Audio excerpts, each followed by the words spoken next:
But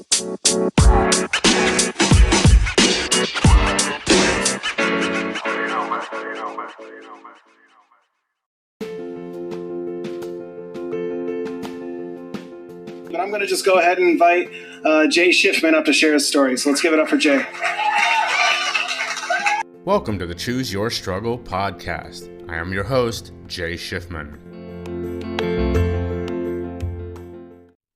Hey y'all, welcome back to the Choose Your Struggle podcast. Very quick introduction today because, as you can guess if you're listening to it the day it drops, it's Monday, May the 4th. May the 4th be with you to all my Star Wars fans, which means today is not a normal Choose Your Struggle podcast day. Instead, it's a special episode day. Huge shout out to just an incredible coach. His name is Eric G. Reid, for all of you who want to go look him up. Eric G. Reid. He leads the Success Life Master Series. You can find a link to his Facebook group in the notes for this episode. He reached out and was like, hey, let's chat, and I was delighted. And we had a wonderful time, as you'll hear on this episode. So I'm releasing it as a special episode because he was so kind to let me do so. I hope you enjoy it. That's it. I'm going to take a break. Enjoy this special episode, and you'll hear me again on Friday with a regular, every week episode of the Choose Your Struggle podcast. No good egg today. No choose your card. That comes on Fridays, as you know. So anyway, enjoy the episode, and I will talk to you guys again on Friday.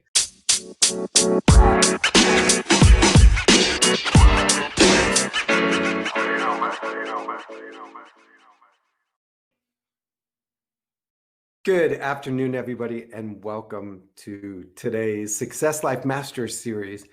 I am so fortunate that when I reach out to so many amazing people and ask if they would come and share their story, their experience here with us, I get a yes. I love understanding other people and other people's stories, and more important, celebrating their journey.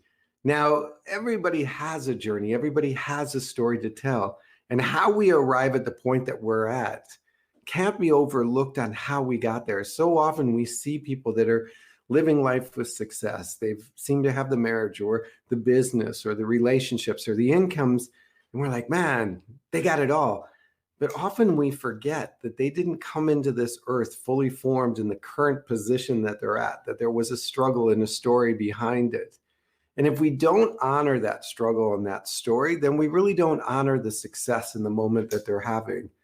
And so being a part of the Success Life series and the Master series is really about celebrating the journey that we each take to discover and create our own level of success.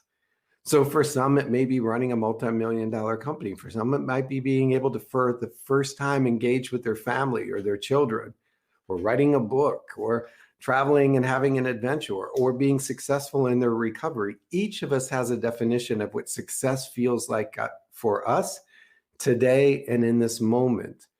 And so it's because of that that I will continually always seek out other people's stories. I will always engage with other people. And now in the middle of this COVID, got to tell you, having a little bit of the jitters thing, trying to get out there and meet people and engage with people or go to the mall and create stories about people that I see isn't happening. But then again, instead of complaining about it and bitching and moaning and telling everybody how rotten life is, I have been able to adopt this medium of social media and StreamYard in particular to connect with some amazing people that maybe, just maybe, I wouldn't have been able to had it not been for COVID. So I want you to take a moment and just think about the people in your life that you have wanted to connect with and haven't, or ideas or thoughts or experiences that you want to have with other individuals, and then begin to seek them out and find their story. I was fortunate enough to just send Jay a letter and say, hey, love to have you and your journey, and you teach me about which struggles to pick, because Lord, I pick them all. I keep getting yelled at as a parent, pick your battles. They're all battles. That's what I keep saying. Everyone is a battle. Why does it always have to be a battle? But I think we're going to get some insight onto that in just a moment. So let me run down to the virtual green room, grab our guests. While I'm doing that, do me a favor, take a moment and share, comment, and let other people know what's going on here in the Your Success Life group. And there he is, straight from the green room. It's great to be here. Thank you so much for having me. Thank you. I really appreciate it. Like I was saying, there's this experience of COVID is, both created distance and I think in some ways created new communities. So thank you for being a part of this community and for stepping into it with us. No, I couldn't agree more. I run a podcast, the Choose Your Struggle podcast, hence the name. That's my brand. But I've had the absolute pleasure of interviewing some amazing people that I think I normally wouldn't be able to. Not because I don't think they would want to interact, but everyone's so busy, and now we're all forced to stay at home, and this is how we're having the chance to connect. So it's been awful in so many ways, but there are a couple of little tiny nuggets of goodness that have come with it. And I think long term, we're all going to learn something about ourselves and about others during this period. That's my hope. And I hope that we don't rubber band back to the old way, that this has forced us to change our perspective and change our thinking. I sometimes worry that we can quickly shrink back to our original shape after being stretched out. I had somebody say the other day that so many celebrities are home and bored because they're not on movie sets or doing TV interviews or traveling, that it's really easy to get celebrity endorsements. They're like, I'm bored. I'll be happy to endorse your product. So any of those, A-list celebrities like Anderson Cooper, J-Lo, that whole group, if you're sitting around, you're bored and you want to come and do Success Life, as soon as Jay and I finish, I'll go ahead and open a spot for you as well. Yeah. Tell a little bit about Jay. So Jay, I live on Daniel Island in South Carolina with my wife, Lauren, and our dog, Nell. We moved down here in August last year from Cincinnati, where I was born and raised. And she and I have been married now for about a year and a third. Still keeping track. He's not going to let that anniversary slip past. No, I won't. My story is very long and convoluted, but the short of it is that I am 10 years in recovery from a prescription pill addiction. I've told that story a lot, and if you want to follow me, you can check out my website, www.jshifman.com, or my podcast that I previously mentioned, and hear it in detail somewhere else. We don't need to get into all those details, but essentially what I do now is, I was forced to learn good mental health habits in pretty much the worst way imaginable. And my goal, the thing I get out of bed every day to do, is help other people learn those habits without having to go through what I went through. And it's interesting because when we talk about mental health and we talk about addiction, and we talk primarily as men about addiction, sometimes, the housewife of the 50s and 60s that was addicted to the Valium sort of became the breakthrough for women, where they started speaking about their health issues. And men, I don't know if we've ever had that pinnacle moment in history where we started denouncing our addiction, and especially prescription addiction and painkillers, because you had a journey where it was a necessity and then the necessity became a habit. That's right. And you make a great point, the mother's little helper, as they call it for women in the 50s. But I actually was talking about this with a guy who will be on my podcast in a couple of weeks, an old friend of mine. There was an article we were talking about this morning, but there's an article that I read a couple months ago that they did a survey. This was in, I believe it was Psychology Today.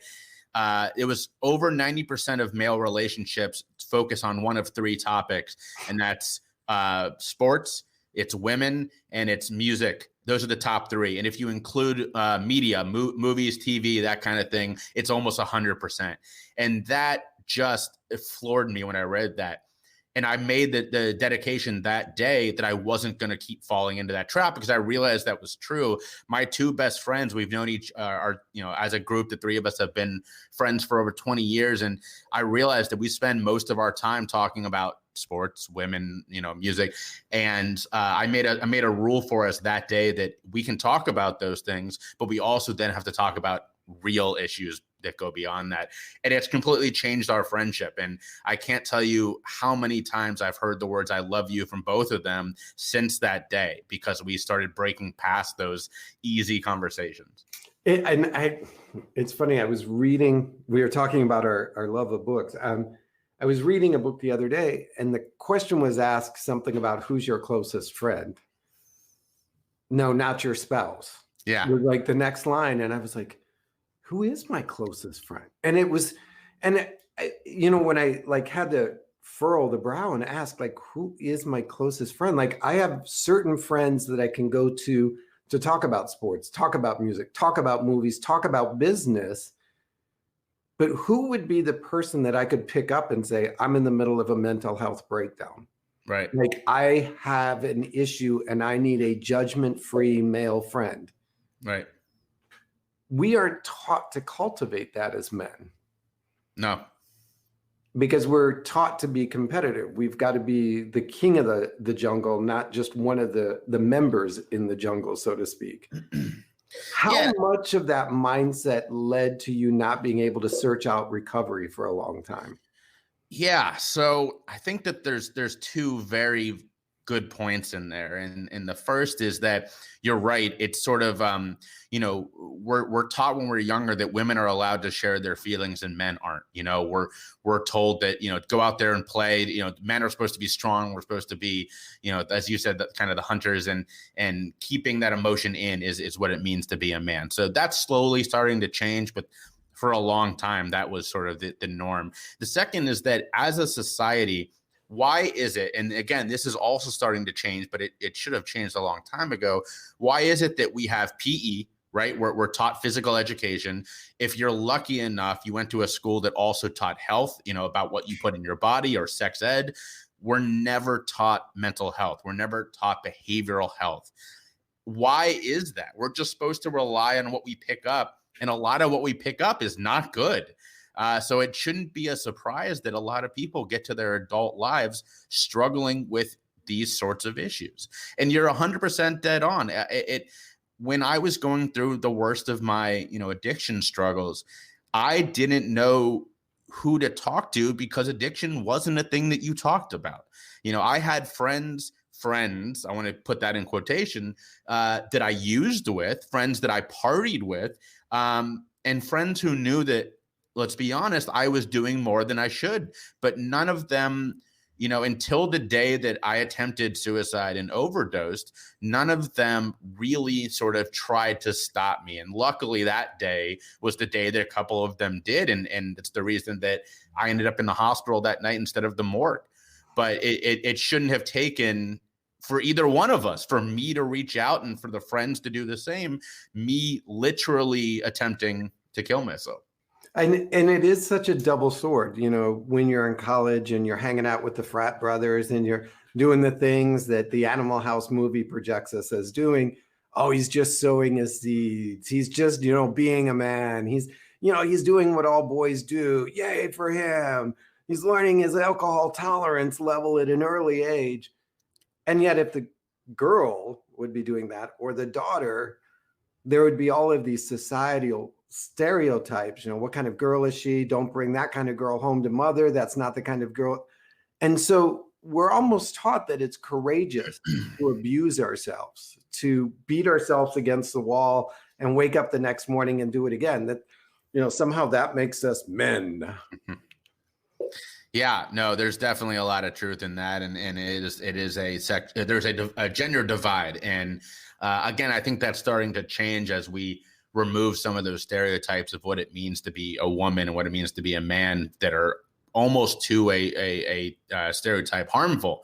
So that is definitely a big part of it. For me, in my story, what made it even harder was that all of my drugs that I was abusing, I was drinking a lot, but there's a clear distinction between what I was doing, what I was abusing when it comes to something like weed or something like beer that I could stop if I wanted to, and the pills that I could not stop, the physical and mental dependency that I had on these substances. And what made that so difficult was that they were all prescribed to me. They all had my name on them. My drug dealer was Walgreens and CVS. So it made it even harder to have those conversations, because even the times that I did say, maybe I shouldn't be taking these, if you say that to your drug dealer, they're going to try to convince you, okay, I think you should still keep using my product. That's the same exact thing that my doctors did, And so it made it incredibly difficult. The little bottle even says, do not stop without first consulting your physician or right. your primary health giver.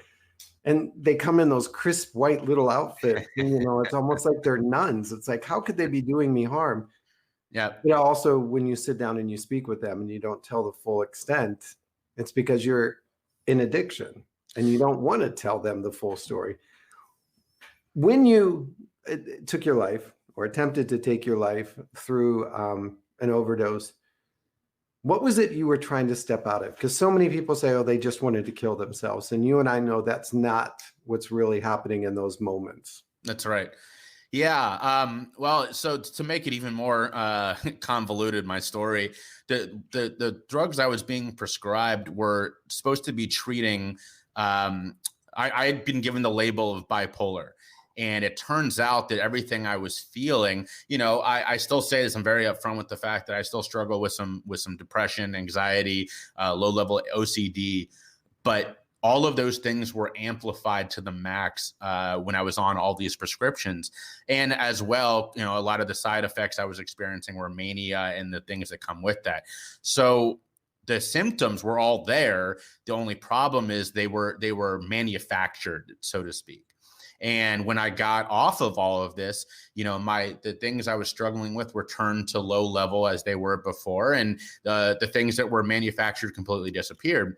So what I was trying to get away from was that I'd been told now for about half a decade that I had this disorder, because they beat that into me to the point where I like to joke that my dad reminded me not long ago that I was set to get the words bipolar tattooed on my body because I was so convinced of my own label. And unfortunately, the drugs were making me worse, not better. And I couldn't get better. Everything I did, everything that I was working on with my therapist made things worse. And so that summer of 2009, I had just gotten off the road. I was following a band around, going to music festivals, and that was amazing. I mean, I was around other people that were also using a lot of drugs, and I could use anything I wanted in those settings and not be judged. And I think it was sort of the summer winding down and realizing that I had to return to normal life, and my normal life meant losing my battle to this mental illness. And that's the day that I gave up. I love how you speak of, I was assigned that label. And I want to first sort of throw in the public health thing, that the doctors weren't ill intent. They didn't label you that simply because you had good insurance. Right. They were truly working with what they had and trying to use their best judgment to bring you mental health. But at the same time, internally, we often know what we need, and we don't always express that clearly. And I think more so, again, going back to the issue is, as men, we don't learn to identify our feelings. So when we're sitting in that situation with a therapist or a doctor and they're asking us how we feel, we may not be able to express it. So they're only treating what they can see, not what we know. Yeah, there was a whole lot of that. So it was sort of there was two issues at play. And the first part is that 100% is that, normally in the best of circumstances, I still think I would have struggled explaining to them what was going on. But in my, addled state, and I was not cognizant of a lot that was happening. And so that was definitely number one. But the second part is, I'm with you. I see a therapist now who's wonderful. I trust him implicitly. But the therapist I was seeing at that time, unfortunately, he knew that I was going through months worth of prescriptions in under 2 weeks because I would have to go and get renewals. And they have to sign for those people. Exactly. And he knew. I have the records that shows that by the end, I was using a month worth of my medicine in 12 days. But he kept signing for it. So there was a lot of unable to wrap our heads around what was going on. And there was also on his part an inability to look in the mirror and say, I may have screwed this one up. And instead to keep renewing what was clearly now being abused. And by the end, I was taking Klonopin, which is the one that really got me the worst. If you've seen the show House, the way he treats his Vicodin, that's what I was doing with Klonopin. I would just take handfuls of this stuff a couple times a day and just throw it back. And I, by the end, was taking what they believed to be the lethal dosage. I was above that every day. And it's amazing that I didn't die. And I almost slipped into the pattern of like, well, aren't you some superhero that you can take a lethal dose and survive? But that almost reinforces the joke among men. It's like, it's not killing me. I can take more. Right. As you began to unwind, as you began to say, okay, this has got to stop. I am not going to end up healthy and happy if this game stays on. You woke up the next morning, we're like, obviously there were a lot of people over you saying you made a bad choice. We go through this honeymoon where everybody is supporting our recovery. Everybody is trying to help us find the next solution. And then they get bored and go back to their lives. Yeah. How did that, that's the part that I sort of want to lean into. It's like, how did you decide to stay in that recovery, stay in that perspective of healing? Well, so it started for me. I was living in, I was in Massachusetts, in Stockbridge, Massachusetts, in a long-term care facility. I was there for 3 months, supposed to be getting treatment for my bipolar. And there I was lucky enough to meet a couple of amazing people with substance use disorders. And I started thinking, this looks more like what I'm going through. And so I made that choice at the end of the 3 months I'd been there to check myself out and try to withdraw from medication. And at that point, there weren't a lot of people supporting that. The only person who really was like, let's do this, let's try it, was my grandmother, who allowed me to move in with her in Cornville, Arizona. And you make it sound like a senior citizen center in the middle of nowhere. So here was our day. The only thing I had to look forward to is watching Ellen with her every day at 3:00. So you're not too far off, but living with her for almost 4 months, withdrawing from all these medications I was on, at that point, including myself, everyone was just sort of holding their breath to see what would come next. And when it became clear that, I could do this, I could live without this medication, it took me, I would say, a solid 5 years to get to a point where my mental age and my maturity caught up with where I was supposed to be, because I'd never been allowed to have the sort of mental growth in my teenage years and my early 20s that I should have gone through, because I was so inundated with chemicals. And it really took me until, my late 20s. By the time I had graduated from college, I'd had a couple successful relationships that I could be able to say, okay, I am now this sort of full person that I should have been, half a decade or more ago. And there was not a lot of support, but it was mostly because for a long time, I kept this in. For 5 years in recovery, I saw it as a mark of shame. I wouldn't even say I was in recovery. I didn't really know how to wrap my head around what had happened to me. And it took over half a decade before when I'd been doing a lot of reading, a lot of, sort of trying to understand what addiction really was. And now here I am 5 years later from that. And this is what I do, because I fully have leaned into that. And instead of a mark of shame, it's now, I like to say, it's the first line of my biography and the last line of my obituary is the fact that I'm in recovery, and I fully embrace it. And I see it as instead of a mark of shame, as something that, it made me who I am. And I really want to emphasize, when we talk about being in recovery, there's almost like this hierarchy of recovery. Oh, you were in pain pill recovery, or you were in alcohol recovery, but you weren't doing crack. You weren't doing heroin, or you didn't become home. Recovery is recovery. And we each have different battles. We each have different struggles, so to speak. And recovery is that process of gaining mental health. That's right. that, begins sometimes with a physical recovery, but it is always that gaining more clarity on who we are as individuals and through our mental perspective. And so it's fair to say that pretty much everybody is in some form of recovery if they're aware that they have space to grow into. Jay is maybe just a little lucky because he knows the date that his recovery began, where some of us walk through life waiting for that moment. Now that you're 10 years past, and I know it has not been just, a Disney cruise out the port for 10 years. What are the challenges that you face as somebody in recovery and in awareness that's like, okay, my old self would have behaved, responded, or managed it this way. I don't know how to manage or respond to it this way, but I know what I want it to look like. Yeah, that's a wonderful question. I would say so. The biggest challenge for me is sort of twofold. It's one, it's ending the stigma. It is something that I am so forward on and so upfront about that it puts some people back on their heels. And that's changing, but it's too slow. And I talk about my recovery so openly because I want it to be a thing. Perfect example is I had a conversation with my own grandmother not long ago, not the one I live with, a different grandmother. And my aunt, unfortunately, is currently going through chemo.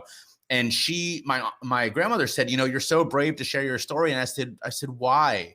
And she said, because it's just amazing you talk about it. I said, yeah, I mean, thank you. But would you say that, my aunt is brave for telling her story? And she said, no. And I said, why? She's brave for what she's going through. And you would agree with that. And she said, of course. And I said, but why am I brave for talking about my story and she's not? And she's like, she couldn't really articulate why she felt that way. And that's the stigma.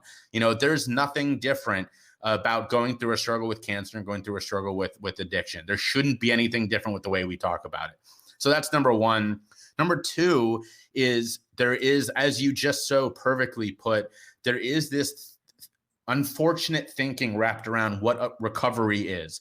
And as we're now embracing, and this is much more the silent majority now, recovery for you is what recovery works for you. My recovery, as you so perfectly put, from pills is very different than someone who is struggling with alcohol or struggling with whatever. I'm not sober because alcohol has never been a problem for me. I can enjoy a glass of wine with my wife with dinner. I'm a huge whiskey guy. I think bourbon is God's gift to the planet. I can have a glass of whiskey and not want 10, but I will never again try unless I absolutely have to. I will never go on pain pills. I will never try these, antipsychotics or benzos because I don't know what it'll do to me. And I'm too terrified to find out. So interestingly enough, as one of your buddies comes to you and he's drinking heavily, or that drinking is interfering with his ability to function in the normal world at his highest and best ability, how do you approach him, friend to friend, buddy to buddy, man to man, and say, we need to talk? And I can just hear the response, you don't get it. You were only addicted to pain pills. Yeah. Or you're only addicted to pills. I don't have a drinking problem. I think that mindset is slowly being phased out. I will say that when I first got into recovery, I tried AA because at the time, this is 2010, there isn't yet this known opioid epidemic. I mean, it's happening, but no one really knows about it yet. And so there weren't a lot of pill options, and there's still not really a lot of pill options. But at the time, AA was it. AA was the only way. And I was met with that. I went to one meeting and they kind of went, what are you doing here? And I never went back. So I definitely, that is very real. I will say that luckily that is starting to change. And actually just last week, I got a call from a guy who I went to high school with, and he said, I've seen your posting. You don't know this about me, but I'm, in recovery. He's like 6 months in, but he was calling because a friend of his was going through the struggle today. I mean, he said, I'm terrified of leaving. I don't know if they're going to make it through the weekend. And we had a nice, honest conversation, went on for about a half an hour about ways that this person could help their friend while still maintaining their own sobriety. And that's a tough line to walk, because for him to be in recovery right now means 100% sobriety. But he also was afraid of being there for this friend because he was afraid that he may end up using again. And it was a complicated conversation, but I was really lucky that there wasn't any of that. I mean, he brought that point up himself. He said, it's tough for me sometimes because I don't understand what you went through. And I said, yeah, you do. I said, our stories are not that dissimilar. If yes, there were different substances, and maybe you didn't spend your mornings, wrapped around the toilet because you're going through withdrawals, but you understand that physical dependence. You understand that mental dependence. We've been through the same thing. We have an expression in recovery, if you can't be near the drug you love the drug you're near. Sometimes the behavior the drug isn't the problem, it's the behavior. Yeah. And we all have a common behavioral issue that we're trying to use an outside source to recover or use to cover up. How difficult was it? So I want to sort of bring this back, because I remember growing up in a house with 4 sisters. That in itself gave me extra credentials. But when you would look at the cover of the magazines that they would have, it would be, 12 ways to know that, you're in a happy marriage. And like, there was a lot more and then you look at the men's magazines, building the best abs, lifting the most weights, maybe there's a little bit of male grooming in there, but very little. It's all about how did you begin to cultivate these conversations where you would come into groups of men and begin to discuss feelings when there hadn't been a training ground for you?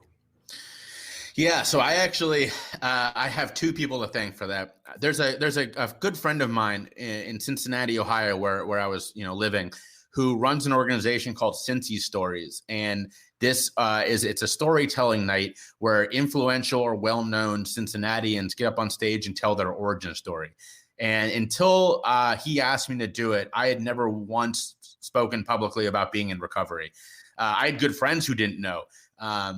And he asked me to do it because he knew we had talked about it. And I said, not going to happen. And he asked me 3 times. And every time I said, dude, ain't going to happen. Stop asking, And no open night. Absolutely not. And so I just so happened to be going to see my parents for dinner, like right after he asked me for the 3rd time. And I mentioned to my dad that I was being asked to do this. And I still remember this scene. He's sitting in his office at home and he's reading the New York Times and he's got it up in front of his face. And he asked me, why aren't you doing it? And I said, I'm really scared of what people are going to say. And I've never really talked about this before.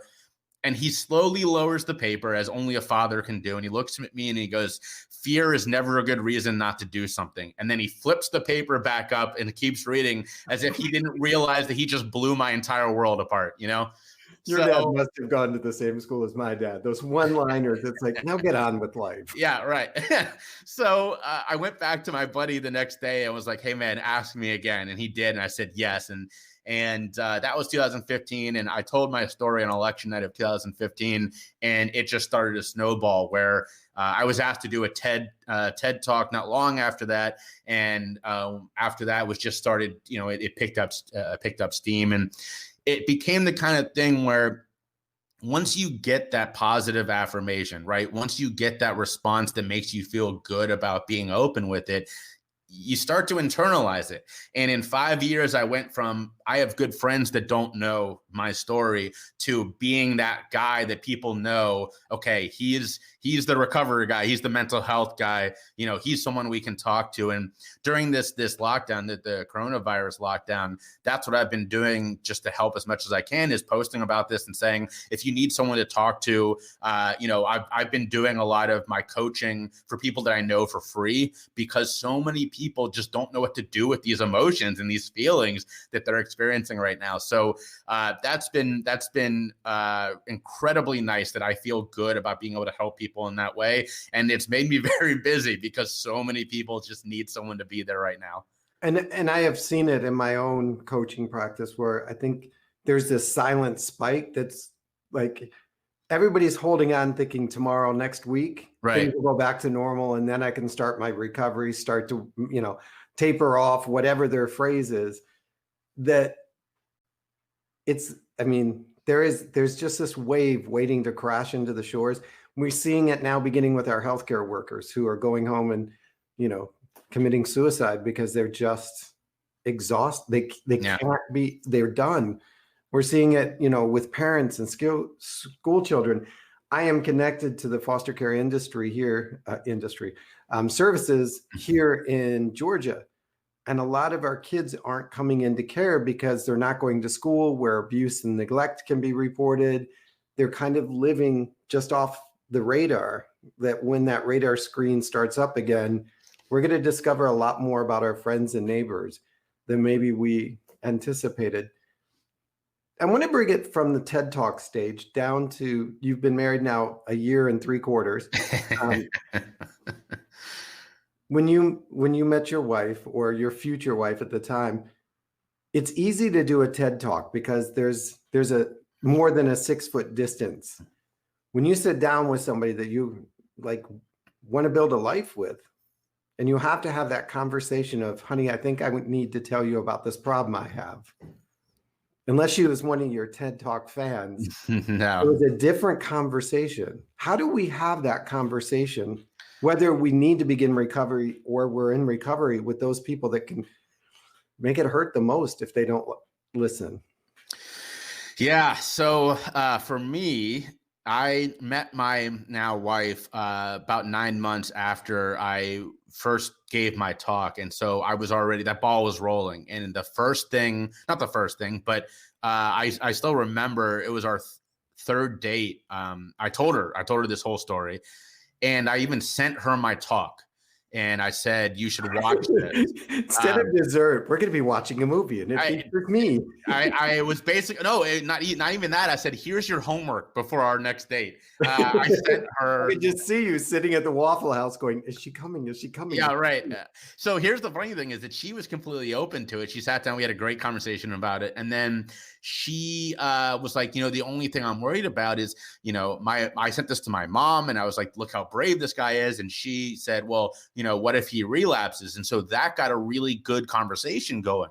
Was not that my wife, was worried about this, but she got questions, and I said, here's how you answer those questions. And so it was sort of a blessing that I did that pretty early.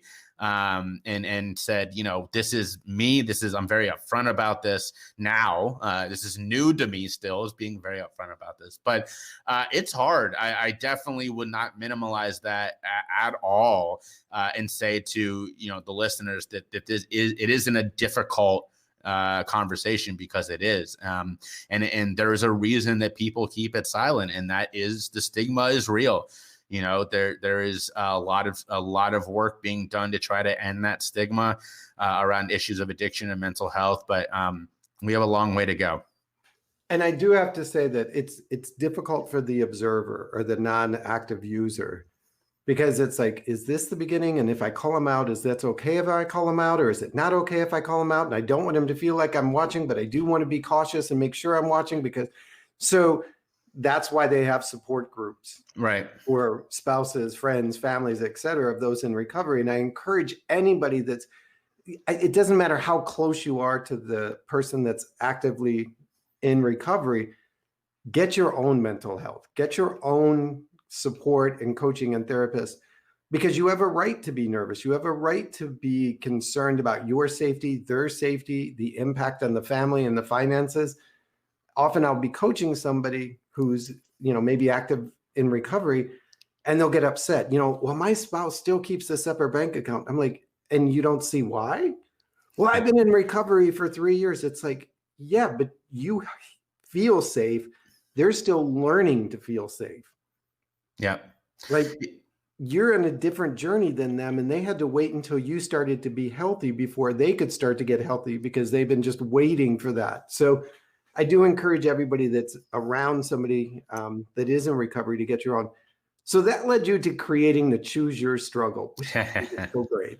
Like I tease, everything is a battle with my type of personality. Talk about the Choose Your Struggle and how you really came to make that your mantra. Yeah. So that was born from the very first time I spoke publicly about being in recovery that night on election night in 2015. To me, Choose Your Struggle means a couple of different things. Number one, for a long time, I wasn't able to choose what I struggled for. My struggle was to get out of bed, to get off the couch, to avoid withdrawals. That was my life. And then when I entered recovery, I made the pledge to myself.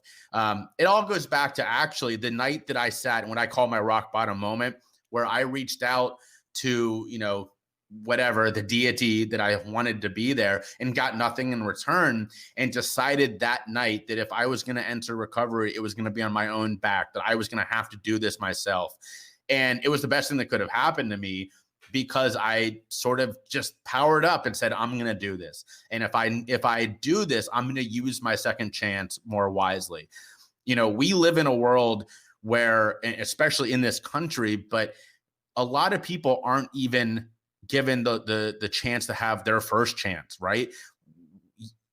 I have so much privilege that not only did I get to throw away my first chance, but I'm now getting a second one.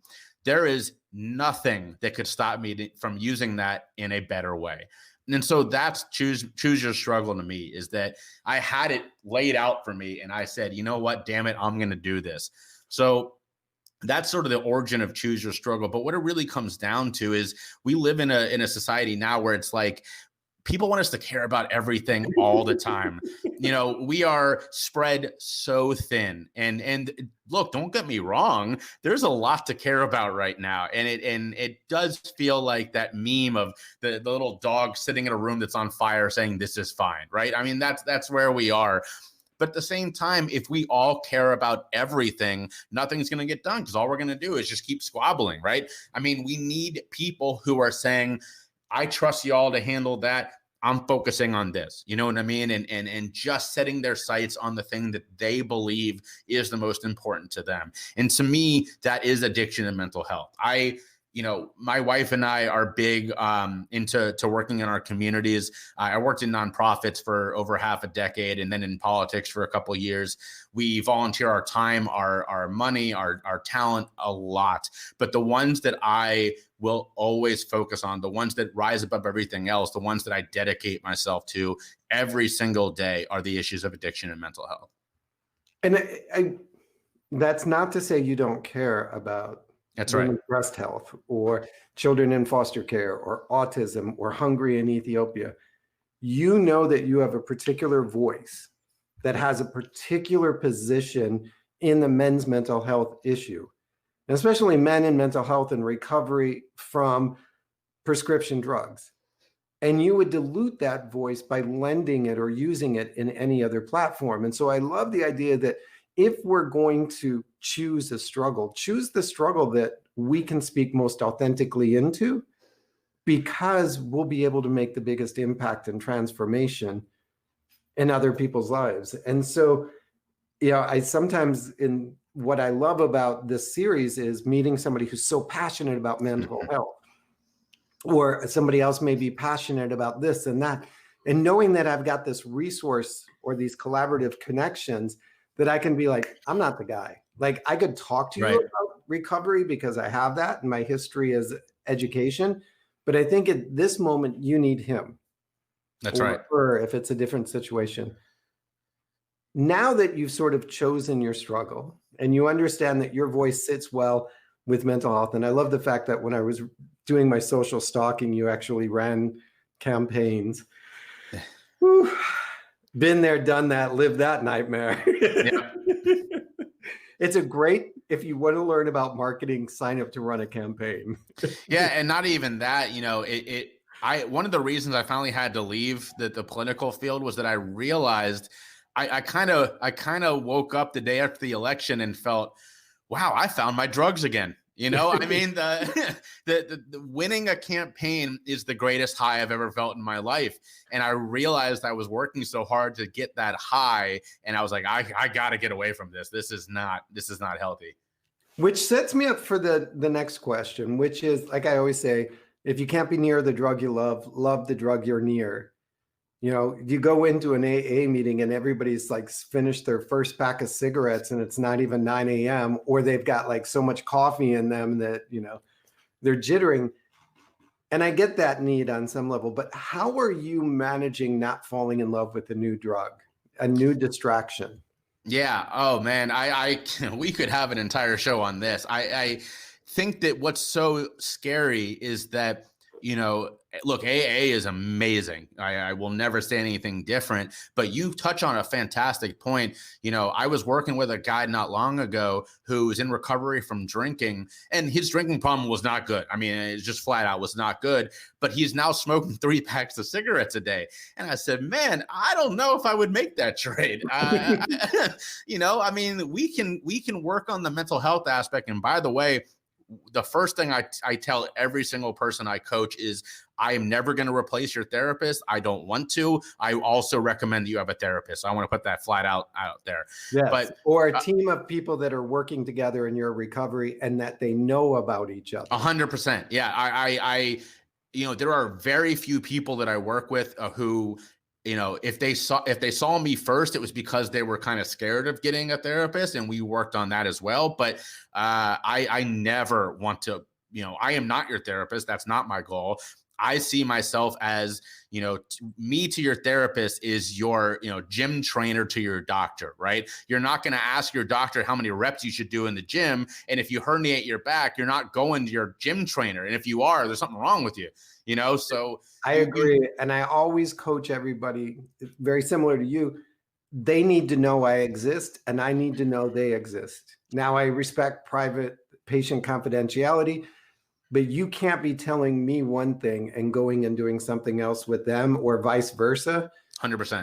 That if we're creating a complete mental health, then we need to know each other's involved. It's often like when you go to the doctor, and it's like, well, are you taking any drugs, prescription or non-prescription? That's right. That's right. Because St. John's wort will interfere with certain drugs, and I need to know that, even though it doesn't show up on your Walgreens prescription card. And if you lie to your doctor, bad things are going to happen, and I know that, again, as someone who sees my own therapist, if I lie to my therapist, we're not going off the best information. And so I definitely 100% agree with you. And I recommend that same thing to every one of my clients. With that said, though, so now you're working with people in recovery, people trying to establish mental health, people developing their practice. What does your daily practice look like that keeps you available to show up like this, so to speak? So I've created my own method, but it's off of very sort of tried and true ideas in the mental health sphere. I call my method the most ways method because it's a mnemonic and it helps me remember it more than anything else. Most ways stands for mood, stability, warning signs, and yes, self-care. So those are the big four for me. And mood is pretty simple. At the end of each day, I have an app on my phone, and it's a moment of being very, very aware, right? So I am not just the mood that I'm in at that moment, but it gives me a chance to reflect on my day, and I rate it from a 1 to 5. And it's a more difficult exercise than you would think, because it'd be very easy to say, "Oh, I'm feeling good right now," and completely forget the shitty day that you had beforehand, right? So it's definitely a moment of being aware of yourself, and so that's number one. Number two is looking at that stability, right? If you're a 1, a 5, a 3, a 2. Something's going on in your life. I'm usually between a 3 and a 4 every single day. If I look at my month, it's very rare that I get outside of that 3 and a 4. But it also is good awareness, because if I'm at a 5, I know if a fall is coming, because it's really impossible for most people, and me especially, to stay at a 5 all the time. I mean, that's difficult.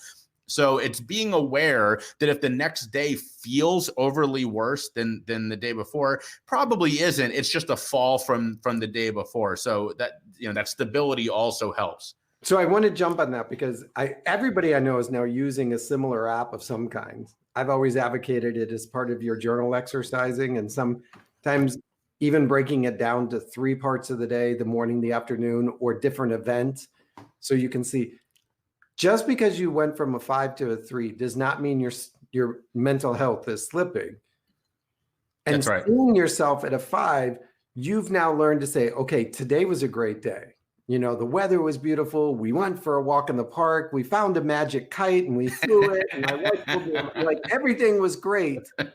Tomorrow, it's going to be very difficult to have a 5. So let me pace myself into knowing it's going to be a 3. That's right. Instead of seeing it as, why can't I have another 5? That's right. Life doesn't consist of all 5s, and life doesn't consist of all 1s. And if it does, I need help. I would say if I found a magic kite, that would probably be a 6. I think that's above. I'll show you where to get them. That's wonderful. No, and I completely agree with you. I mean, that is so key, is recognizing, like I was saying, that fall, a feeling worse than a 5 doesn't mean that you're at a 2. It means you're at a 4. And that can feel like a much farther fall than it is. So number 2 is that stability. But then number 3, the warning signs. If you are looking at your stability, right, and you're, like I said, you're a 3, a 5, whatever, or if you're just flat a 2 or a 1, well, let's get into that. Let's get into what was happening on those days. And those warning signs can be anything from your temper. How was your temper during this period? How was your substance use? If you started using a lot more than you were using before, your physical health. Are you sluggish? Are you not working out? How is your sleep? Are you having suicidal thoughts? If so, let's call your therapist right away. That's beyond what I think I want to handle, because I think at that point, it's the same thing. If you're physically sick, you're not going to go to the gym. You need to call your doctor. So these are the things that we should start focusing on. And it's easier at that point to break that down and say, man, the last week I was just so like in myself the whole time. I was ready to fight at a drop of the hat. Well, let's get into why you had that temper so going on. And maybe we're avoiding some things that are a little bit deeper down that you're struggling to admit to yourself and struggling to admit to me. And if we can break through that, we can start talking about them. Yeah. And I think that's really important, because in recovery, there are always those secret triggers, conversations with our parents, the upcoming conversation with our parents, our spouse, our family. It can be as simple as a number on a bank account. That's right. That makes you feel a certain way. Or excuse me to interrupt, not only a bank account, but a number on a scale. Oh my God. That is, I can't tell you how many times I've had conversations with people. Many broken scales in our house piled up in the garage. That's right. I tell people, for instance, like kids in foster care, ice hitting a glass is just ice hitting a glass. Hitting a glass to a kid in recovery, or from a kid in foster care whose parent is in recovery, triggers a whole different set of fears and doubts. And then, like, oh my gosh, I'm hearing somebody start to drink. You know what happens when they drink, and they can go off. And so, like you said, if you're seeing that flat line of emotions, I've had a 2, a 2, a 2, a 2, a 2. Clearly, there's something going on internally or externally that's causing you to shrink it, talk about it. So warning signs, and then and number 4 was self-care. And I put that in there as kind of a joke. Yes, self-care is everywhere right now. Everyone's talking about it, but there's a clear line between, having that glass of wine that helps you relax a little bit. That's great. Drinking a bottle a night, that's not self-care. We've got a problem that we should talk about a little bit, So, and look, that's not making fun of anybody that is obviously that is struggling with a substance use disorder, but we're seeing a lot of memes right now that kind of annoy me a little bit. And it's like a picture of a woman drinking a bottle of wine, and it says self-care. That's not self-care. That's minimizing this person's struggle with a substance use disorder. Self-care can be as simple as taking a break. It's just recognizing. So, perfect example. I was on the phone with a client earlier, and she told me that this will be her 7th straight day working. And I said, why? And she said, oh, I just keep getting calls of people wanting to do stuff. And I said, at some point, it's okay to say, I need a day off. I need to take a bath. I need to go for a walk. I need to go and just lay in bed and read for a while. It's amazing to be hardworking. Don't get me wrong, but when you're working 7 days a week and not taking any time for yourself, you shouldn't be surprised if your mood starts to drop. You shouldn't be surprised if your substance use starts to go up, if your sleep is suffering. We all need a chance to just pause. And I echo that so well, because I think now, not to blame COVID for everything, but I think we feel attached to more things than we typically are. The news, our health, what's going on. Are the kids inside? Are the kids outside? Who are they touching? Who are they not touching? Oh my God, did the UPS guy hit the doorbell when he rang, or did he use it? Like we feel as if we have to be on this hyper vigilant alert system and still do the things that we were doing before. Right. And I teased, I think it's been about 2 weeks. It's probably been longer. We snuck out onto the back patio and had a mango margarita. Now, for us in the house to drink is just like I had to go figure out. I was reading, how do you make a margarita? That tells you just how bad we are as drinkers. And it wasn't the drink. It was just the fact that we were, in a way, having a little moment that was not part of our everyday little moment. It was just look at us, we're drinking on the porch, and the kids are locked inside and we're locked outside. That's okay. Yeah. That's okay. But when you get up, or when you start drinking, I can't handle this anymore, get me a glass of wine. That's when we begin to meet with somebody. When we are so bored that we think that drinking is going to be a solution to the boredom. That's right. Et cetera, et cetera. And that goes for everything. People will be like, I found myself napping every day. This is great. Okay, are you napping because you're relaxing, or are you napping because you're avoiding? That's right. Are you napping because you're depressed or have anxiety or other issues? And that's the mindfulness piece, right? And when someone says mindfulness, we have this sort of automatic reaction to go, oh, meditation. That's sort of become ingrained in the word itself. But mindfulness at its simplest just means being aware of yourself, being aware of your motivations, being aware of what is the outcome for you. And like you were saying, if you're napping because you want a break, that's wonderful. If you find yourself doing it unconsciously and you aren't enjoying this, or it's getting in the way of something, anything can be bad at that point. The old saying goes, everything in moderation. If you are finding yourself, like you said, having a glass of wine at dinner, that's perfectly fine. If you're ending every day by immediately grabbing that bottle of wine and you're doing it unconsciously, maybe that's something we should talk about.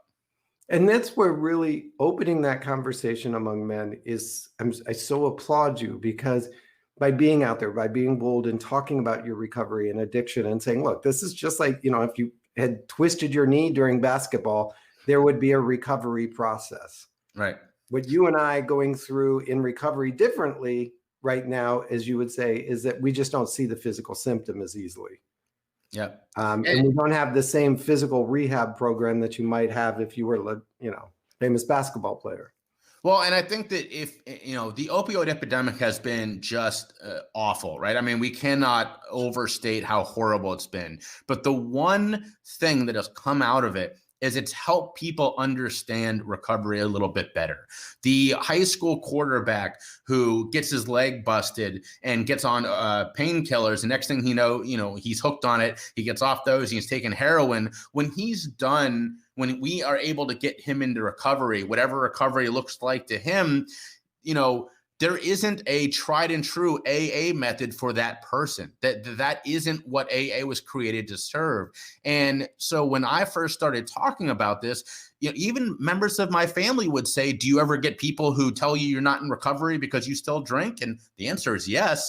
But let me tell you why that question in itself is harmful. And let me help you understand how to change that question to, what we're talking about now, which is recovery for you is what helps you personally. It's the right path for you personally. And that has been really eye-opening to a lot of people. I worked with a guy not long ago who'd been through AA twice and both times relapsed. And look, that happens. That's perfectly understandable. But I asked him, I said, is there a problem with AA? And it just came spilling out. He couldn't do this step. He didn't like that step. And I said, there are other ways. And we kind of got into that, and he's doing a lot better now. And the fact was that no one ever looked at him and said, we can try other methods. You don't have to be forced through this. And I 100% am not blaming AA. I am blaming this idea that we have that the AA is the only way, because it's not. And I have to support you. I grew up in Minneapolis, Minnesota, which is the home of AA, the Hazelton Foundation and the 12-step program, Right. in part because it's winter time there so long that we had to figure a way of, we all sat around and said, we need to come up with something. And I have worked with people in recovery. I have a degree from the University of Minnesota in recovery and grief. It's not the only solution. And just because AA has become NA and become all of the different variations, it's one modality to help you raise your awareness and begin to take responsibility for your mental health and your recovery. That's right. It is in no way the only modality. And if it doesn't work for you, that's completely fine, as long as you're aware that there are alternative paths and programs. And that's really what you're saying. It's like, do AA and do some of this and do some of that. Whatever works to get you mindful, right, is what the ultimate goal is, because you'll have to live with that mindfulness in a way that fits forever. And yeah, it's interesting. I have family that is in the Tennessee, Virginia, Appalachia Valley, which had the highest use of OxyContin reported. Right. I mean, it was like they were, that region had like 10 times the national average, and everybody was on it, and kids were trading it in high schools, and it was just everywhere. And now they've had to go to the extent of creating a special birthing clinic for parents who are giving birth to children addicted to opiates. So it is in a completely different situation in some ways than maybe having an alcohol and drug use. Not to make one better or worse, don't want to go into that judgment stream. Don't send me a letter saying you don't understand. What we're really trying to focus in on is that as men, we have a responsibility to monitor our mental health. We have a responsibility to be able to talk about it in safe circles and create safe circles for other men to enter freely. That's without right. What kind of man are you that you can't manage this? It's difficult. I want maybe the women, the moms, the sisters, the wives to understand that as men, we haven't been taught these conversations. We haven't been raised in a culture where conversations about how we're feeling and what our frustrations and our fears and our disappointment are normal, because little boys are programmed way back in the early gym years not to talk about it, not talk about your feelings, not talk about your insecurities and doubts, to man up, to suck it up, butter. Let's go for it. I laugh because often you'll hear women in the bathroom, like the men's and the women's bathroom in public, and they'll be talking about anything in the middle of a bathroom. Like they just, yeah. And men are just like staring at the wall, silent. Yeah. And that's really how we go through our life sometimes as men, is we don't talk, we don't interact. And if we do, it's on one of those three areas: sports, music, or, whatever, grilling in some cases. Like, I've seen some people have a 20-minute conversation over the big green egg. Oh, I would love to. I want one so badly. See how quickly we connected on that? But if I asked you, how are you feeling? And, no, how are you feeling? Yeah. You'd be like, let's get a beer. I got to tell you about my big green egg. What is it that you, through the Choose Your Struggle podcast, what is the one lesson that you've learned most about yourself? Oh, man. So, yeah, first off, definitely check out the Choose Your Struggle podcast. You can get it on Apple, Stitcher, Spotify, anywhere you get your podcast. I've been super lucky. I started this in February when we were starting to learn that this thing was probably going to be as bad as they thought as it wasn't. They were right. And I'm really glad I did it, because it's been my ability to still get this message out during this time. And, the thing that I would say that I've learned the most is, first off, you're not wrong. It's so much easier for women. More of my guests have been women than men, because more women are open to this. Let's talk about mental health.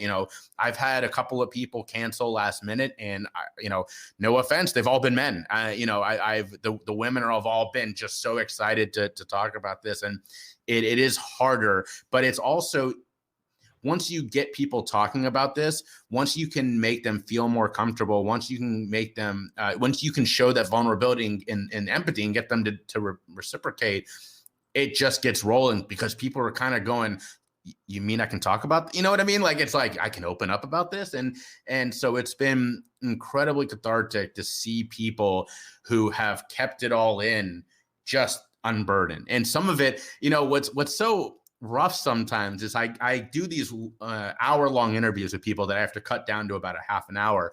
And the last couple I've done have gone on hour and a half, and some of the best stuff comes out after we've stopped recording. And I want to go, oh, can I record again and get you to say that? And it's because once you get that conversation feeling, like once you get them feeling comfortable, it just is amazing how much will come out and how much people will open up and say, God, it's like unburdening yourself. I want to thank you for creating a safe place for men. Thank you. I want to encourage other men to understand that sometimes that safe place might just for you right now be one-on-one. And it's okay to come into that place and say, I just need a safe place for a minute. Yeah. Yeah. And announce as you arrive, I just need it for a minute, because I've never experienced it before. I've never had that opportunity.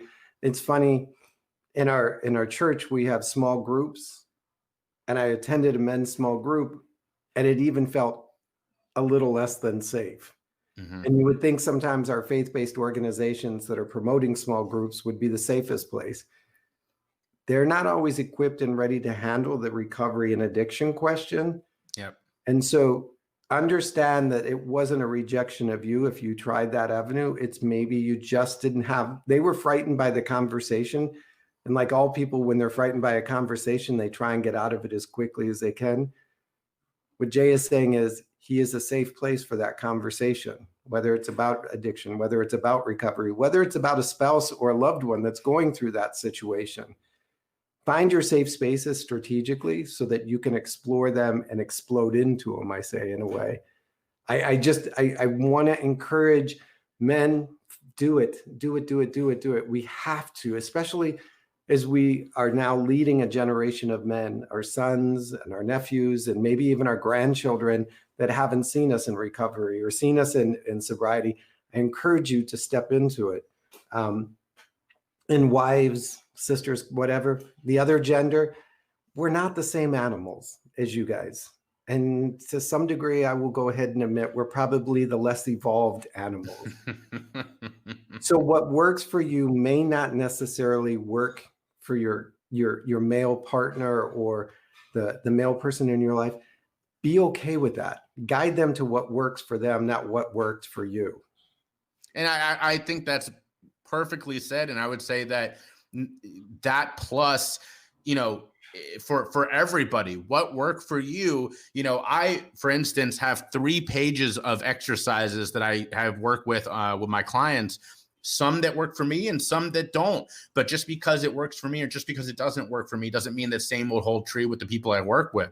And so I hesitate, to people just off the street or even people in my lives making recommendations, because if I don't know you, I don't know what you're looking for. If I don't know what your goals of this interaction are, I'm not just going to recommend, go try this, because who knows? It really takes getting involved and understanding someone to understand what's going to work for them. Yeah, but do something. It only works if you work it. Isn't that just be there, show empathy, and that is the hardest step. Just do it at the begin with, and we can go from there. Yeah, I have to sort of have my "you don't need to fix it" button always taped to my forehead, because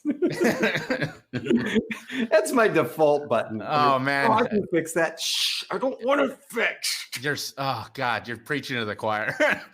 Oh, it's so hard. Victims. It's a guy thing. I don't mean to diminish women that are master fixers. We just want to fix it and move on. 100%. That is definitely difficult. And so recovery is not something that you will ever fix. It's something that you will continually modify and transition. That's right. I applaud you for your 10 years of recovery and your continued inspiration to others, for picking up the challenge and holding to the struggle that's most dear to you. Everybody, you can find Jay at the Choose Your Struggle podcast. Other places where they can dig into you. I know we have a couple in the comments section. Yep. So the Choose Your Struggle podcast, anywhere that you get your podcast. My website, www.jayshifman.com. Reach out to me there.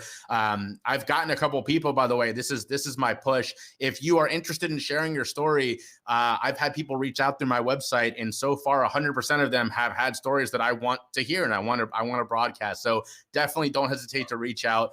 You can find me on LinkedIn or Facebook at Jay Shifman, Jayshifman, on Instagram at The Next Shifman, and Twitter at JB Shifman. And I'll get all of those in the notes, you guys, just so you can track them and keep them. Thank you again for sharing your story with me, for being so willing to jump in and just be such a lighthouse for so many of us. Keep on doing what you're doing. And if I can help you, you know where to call me for them. Well, thank you. And thank you for having me. And thank you for all your work. It's always great to connect with people who not only understand, but are also doing that amazing work themselves. So thank you for all you're doing, and keep up the great work. And I love the show. Hey, we're just a community working together. That's right. Thank you, everybody. I will see you Monday morning at 8 a.m. Eastern for another Success Life. Till then, go out and live your life with success, because you are worthy of it, my friends. You are worthy of it.